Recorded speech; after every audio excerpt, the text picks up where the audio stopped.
He can fight, yeah. For boxers his level, yes. Meaning what? Not your level? I do not believe so, no.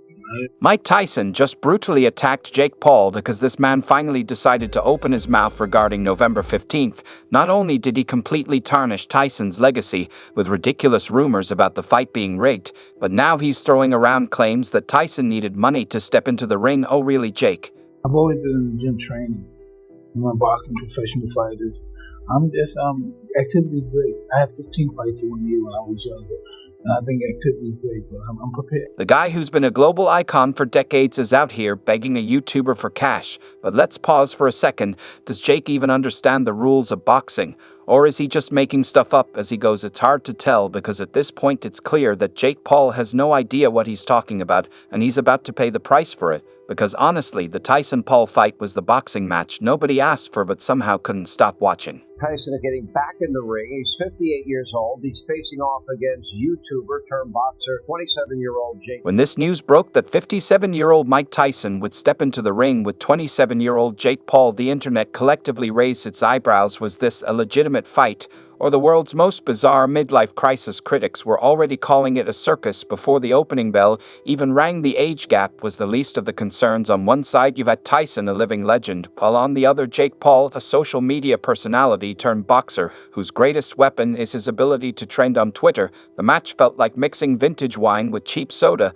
Then came the most foolish thing. Yes, Jake's supposed financial rescue theory. According to him, Tyson practically begged for the fight because he needed the payday. Seriously, Jake, the same Tyson who built a cannabis empire and probably has more money in his couch cushions than you have in your crypto wallet. Fans were outraged. There is an alleged script leak. This has not been confirmed.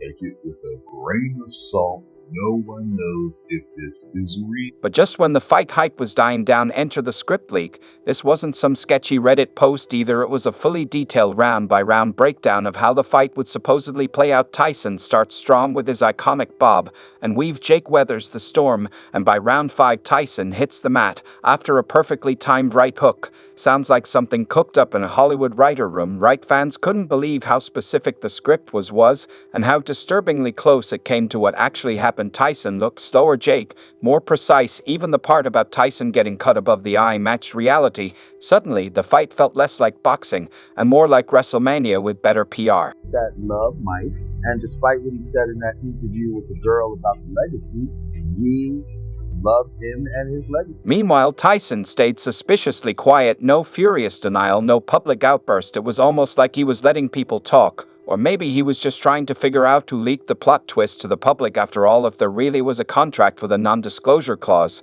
someone was in serious trouble. But Jake, being Jake, couldn't keep his mouth shut. On his podcast, he casually mentioned he eased off during the fight to avoid hurting Tyson, because he was the real threat. This little comment exploded faster than one of Tyson's uppercuts. Was Jake admitting the fight was staged? Was he just bragging? Or worse, was he too clueless to realize he might have just spilled a career-ending secret? At this point, the Tyson-Paul fight went from controversial to straight-up legendary for all the wrong reasons. Fans weren't just questioning the match, they were rewriting the entire storyline in their heads. My life is a legacy. Legacy to me means ego.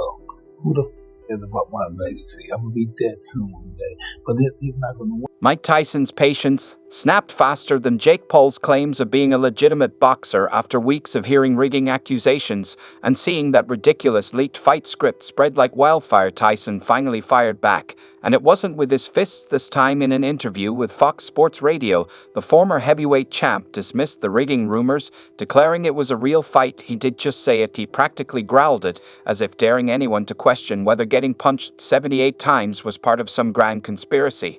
And let's be clear, Tyson wasn't just brushing off the allegations, he was seething. But Tyson's point was simple: you don't fake waking up the next day feeling like you got run over by a cement truck. Welcome back to The Pain Game. Today we're going to talk Darren Till versus Tommy Fury / John Fury, of course. But first, some more important and quite serious news in the combat sports world. Mike Tyson versus Jake Paul. It's come out now. It was rigged. I can't believe it. You have to question the validity of boxing these days when you can't trust two professionals to get in the ring and do their best against each other. And instead you find out Mike Tyson pulling his punches, not trying to hurt Jake Paul. Absolute disgrace. I thought better of him.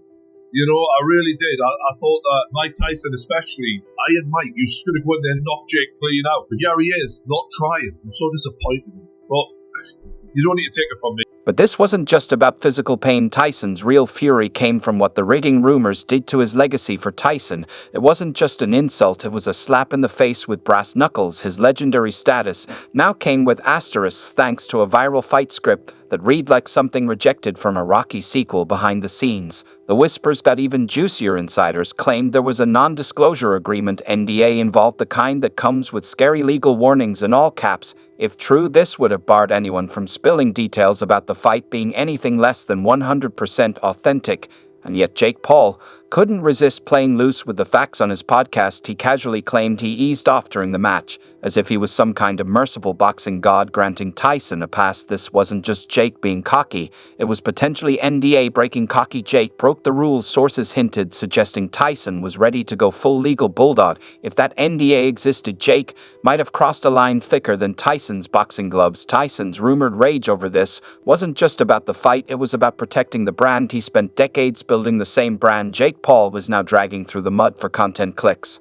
But that changed when Paul clenched with Tyson. It's alleged he whispered into Tyson's ear to cool. But the fight itself only added fuel to the fire. Statistically, Jake Paul outperformed Tyson in nearly every measurable way. 78 punches landed versus Tyson's paltry 18. On paper, it looked like a masterclass in boxing domination, except for one glaring issue. It was Mike Tyson, the man who knocked out legends, with fewer punches than that. On his worst days, seeing Tyson struggle to connect even a few clean shots felt like watching Superman lose a wrestling match to SpongeBob. Yet ringside footage told a different story. From the crowd's perspective, the hits looked brutal and painfully real. Tyson didn't seem like someone playing a scripted role. He looked like someone desperately trying to relive past glory, while his body begged him to sit down. His iconic bob and weave looked more like a slow shuffle, and his punches came with the speed of a buffering YouTube video. Even Tyson himself admitted to feeling off. He confessed to blanking out mid-fight, something that raised even more eyebrows. Was it exhaustion, age, or something deeper that nobody saw coming?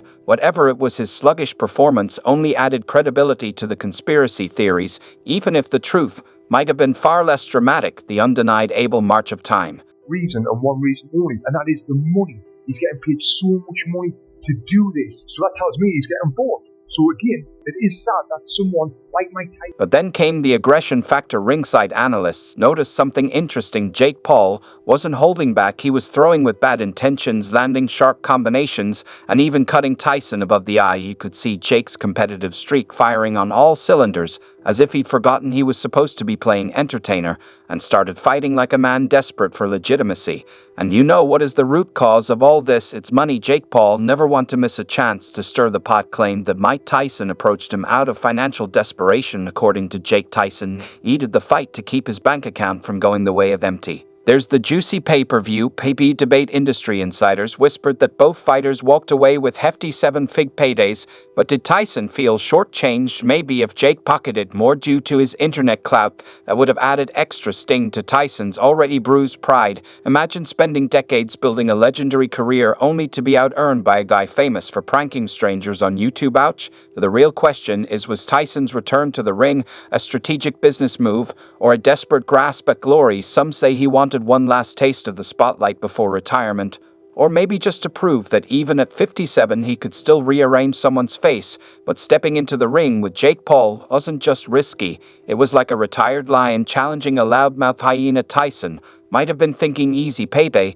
but he clearly underestimated how far Jake would go for clout. Social media wasn't kind either. Fans roasted Jake for allegedly disrespecting Tyson, accusing him of milking the fight for publicity while trashing a living legend. Memes, think pieces, and angry tweets flew like punches in a street brawl. In the court of public opinion, Jake wasn't just the villain, he was the final boss of boxing trolls. Rumor has it Tyson didn't just walk away from the fight, he stormed away, leaving behind a trail of blistering words aimed directly at Jake Paul. Insider sources claimed Tyson unloaded a verbal knockout during a private post-fight conversation, telling Jake to stop ruining my legacy and keep my name out of your clout-chasing mouth. Classic Tyson, sharp, direct, and ready to bite back. There's even speculation that Tyson's team is considering legal action for potential contract violations. If Jake really did hint at fight fixing on his podcast, he might have broken than the golden rule of celebrity fights, don't talk about the script. Tyson's lawyers are reportedly watching closely, ready to pounce. Jake keeps running his mouth. So what does all this chaos mean for the future of boxing